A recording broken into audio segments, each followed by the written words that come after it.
ఈరోజు నేను మాట్లాడబోయే విషయము మనం చాలాసార్లు చాలా సులువుగా చెప్తూ ఉంటాము. ఎలా ఉన్నారు అని అంటే ఏదో జరుగుతుందండి, కానిస్తున్నాము, అలా ప్రవహిస్తున్నాము, గుంపులో వెళ్ళిపోతున్నాము అనేది ఎంతమంది చెప్తూ ఉన్నారు? మీలో ఎవరన్నా చెప్తున్నారా? ప్రవాహంలో వెళ్ళిపోవడం గురించి మాట్లాడబోతున్నాను. దేవుడు మీతో ఈరోజు చెప్పేది ఏంటి అంటే, ప్రవాహంలో అలా వెళ్ళడం కాదు, కానీ ప్రవాహంలో మీరు ఎదగడం చూడాలి, ప్రవాహంలో మీరు అభివృద్ధి పొందాలి అనేది గురించి మాట్లాడబోతున్నాను. ప్రవాహంలో వెళ్ళడం అంటే ఏంటి? మనం ఇప్పుడు ఒక రాయి తీసుకొని నీటిలో వేసామనుకోండి, ఆ ప్రవాహంలో అది అలా కొట్టుకుంటూ వెళ్ళిపోతూ ఉంటుంది, గోయింగ్ విత్ ద ఫ్లో. అది కొట్టుకొని ఎక్కడ పడితే అక్కడికి వెళ్ళిపోవచ్చు, ఎలా పడితే అలా ఉండొచ్చు, ఏదైనా జరగచ్చు. ఆ దారిలో 2 ముక్కలు అవ్వచ్చు, దారిలో అది ఎక్కడికైనా ఇరుక్కుపోవచ్చు, ఏదైనా జరగచ్చు, కానీ అది అలా ఉండిపోతుంది. అలాంటి జీవితం మనం జీవిస్తున్నామా? లేదా మనము ఎలా ఉన్నాము అంటే, ఒక చిన్న మంచు ముద్ద అది వెళుతూ వెళుతూ కిందకి వెళ్తూ వెళ్తూ ప్రవాహంలో వెళ్తూ వెళ్తూ దారి పొడుగున అది సైజ్ పెరుగుతూ ఉందా? అది పెరుగుతూ పెరుగుతూ దాని యొక్క బలం పెంచుకుంటుందా? దాని యొక్క జ్ఞానం పెంచుకుంటూ అది వెళ్తూ ఉంటే దాని అడ్డు ఏదున్నా సరే అది కొట్టుకుంటూ వెళ్ళిపోతూ ఉంటుంది. ఎప్పుడైనా చూసారా? స్నోబాల్, మంచు ముద్ద కొండ మీద నుంచి కిందకు వస్తూ ఉంటే వచ్చే కొద్దీ వెళ్ళే కొద్దీ దాని సైజ్ పెరుగుతూ ఉంటుంది, తగ్గదు. చిన్నగా మొదలవుతుంది, హంబుల్ బిగినింగ్స్ ఉంటాయి, కానీ దానిని ఎవరు ఆపలేరు. అది వెళ్ళే కొద్దీ, అభివృద్ధి చెందే కొద్దీ, వృద్ధి చెందే కొద్దీ వెళ్తూ వెళ్తూ వెళ్తూ దాని బలం పెంచుకుంటూ ఉంటుంది, దాని సైజ్ పెంచుకుంటూ ఉంటుంది. అదే విధంగా ఏది అడ్డు వచ్చినా సరే దానిని దూసుకుంటూ వెళ్ళిపోతూ ఉంటుంది. ఆ విధంగా మనం ఉన్నామా? Are you going with the flow or are you growing with the flow? నువ్వు అలా వెళ్ళిపోతూ ఉన్నావా, గుంపులో వెళ్ళిపోతూ ఉన్నావా, లేదంటే అభివృద్ధి పొందుతున్నావా, గెలుస్తున్నావా, ఏదైనా నేర్చుకుంటున్నావా, ఏదైనా గెలుచుకుంటున్నావా అనేది నువ్వు ఆలోచించాలి. ఈరోజు ఎలాంటి జీవితం మీరు ఈరోజు జీవిస్తున్నారు? వాట్ ఆర్ యూ డూయింగ్ అంటే గోయింగ్ విత్ ద ఫ్లో.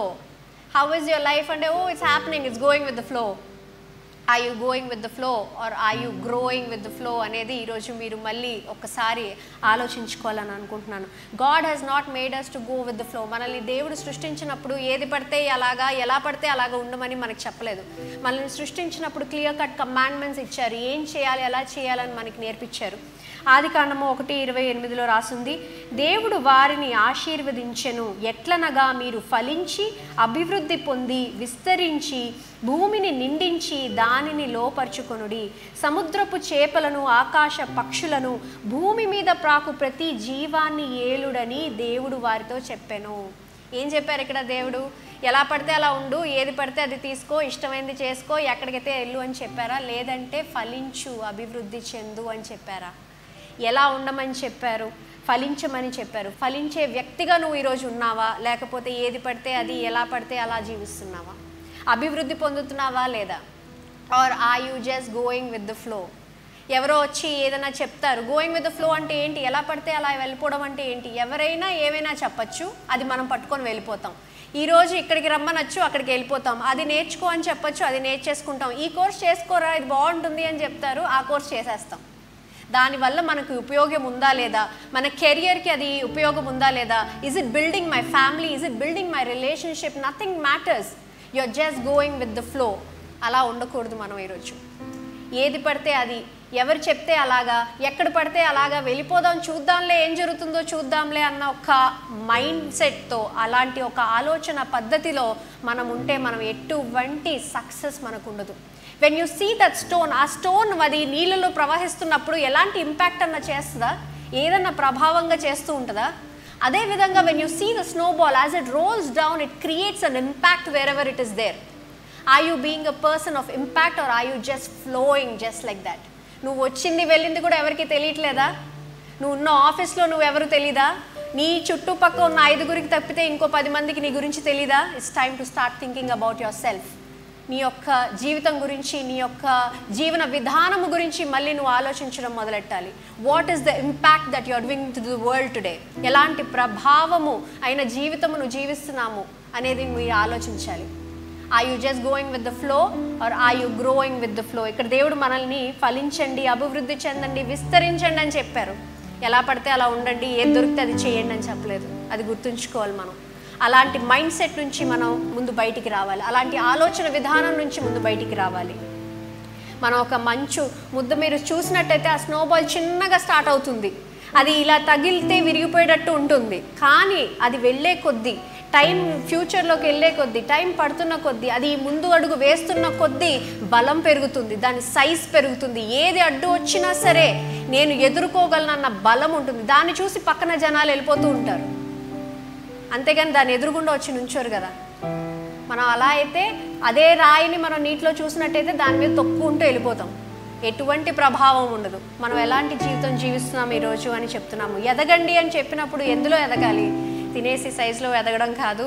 ఇక్కడ మనకి 2 పేతురు 3వ అధ్యాయము 18వ వచనంలో రాసింది, మన ప్రభువును రక్షకుడైనను యేసుక్రీస్తు అనుగ్రహించు కృపయందును జ్ఞానము యందు అభివృద్ధి పొందండి అని చెప్పారు. ఇక్కడ ఏమని చెప్తున్నారు? కృపలోను జ్ఞానములోను అభివృద్ధి చెందండి. Grace and knowledge. ఏది పడితే అందులో ఎదగమని చెప్పట్లా, grace and knowledge.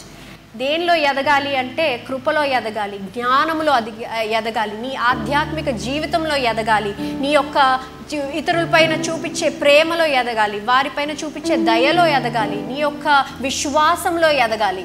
You should be obedient. నీ ఒబీడియన్స్లో నువ్వు ఎదగాలి. అలాగే విధంగా సత్యంలో నువ్వు ఎదగాలి. ఏది పడితే అది తీసుకొని ముందడుగు వేయడం కాదు. What is that you are doing with your life today? ఎవరైనా వచ్చి ఏదైనా చెప్తే అది చేసేస్తున్నారా, లేదంటే ఒక దర్శనం కలిగి ఉన్నారా? నాకు ఈ దర్శనం ఉంది, దాని వైపే నేను నడుస్తానని అనుకుంటున్నారా? గాలి ఎటు వీలిస్తే అటు వెళ్ళిపోతున్నారా? ఏ లొకేషన్ అయితే ఆ లొకేషన్, ఏ కంపెనీ అయితే ఆ కంపెనీ, ఏ కెరియర్ అయితే ఆ కెరియర్, ఇదైతే దొరికితే అది, అదైతే దొరికితే అది. At the end of the day you will not be happy. సంతోషం అనేది మీ జీవితంలో ఉండదు. ఏ ఒక్క యాక్షన్ చేసినా, ఏ ఒక్క క్రియ చేసినా ఒక ఉద్దేశపూర్వకంగా మీరు అడుగు వేయాలి. That is how you are going to gain power and that is how you are going to make an impact in the world. నీ జీవితంలో, నీ యొక్క ఫ్యామిలీలో నీ యొక్క మాట వింటున్నారా?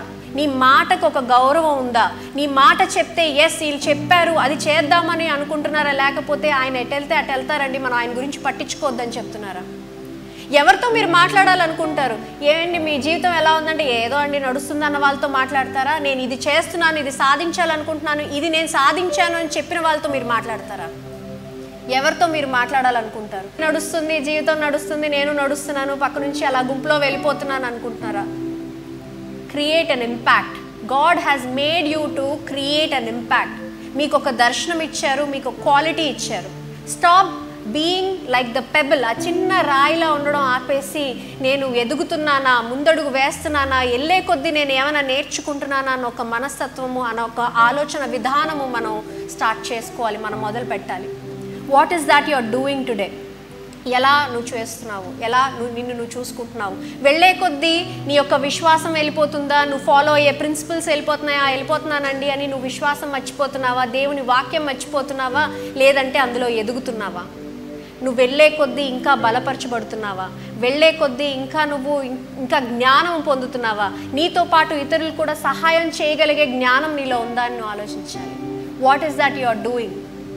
రోజులు గడుస్తున్నాయి, సంవత్సరాలు గడిచిపోతున్నాయి, ఆల్రెడీ 6 నెలలు 7 నెలలు అయిపోయింది. మనం ఏమైనా ఇంపాక్ట్ క్రియేట్ చేసామా?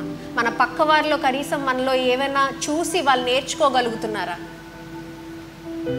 హార్డ్ క్వశ్చన్స్, చాలా కష్టమైన ప్రశ్నలు మిమ్మల్ని మీరు అడగాలి. సమయము ఏమి అయిపోలేదు. You can start today, you can decide today. ఈరోజు మీరు నిర్ణయం తీసుకోవచ్చు, ఏది పడితే అక్కడ నేను వెళ్ళను, ఒక దర్శనం కలిగి ఉంటాను, ఆ దర్శనం వైపు నేను వెళ్తాను అని మీరు నిర్ణయం తీసుకోవాలి.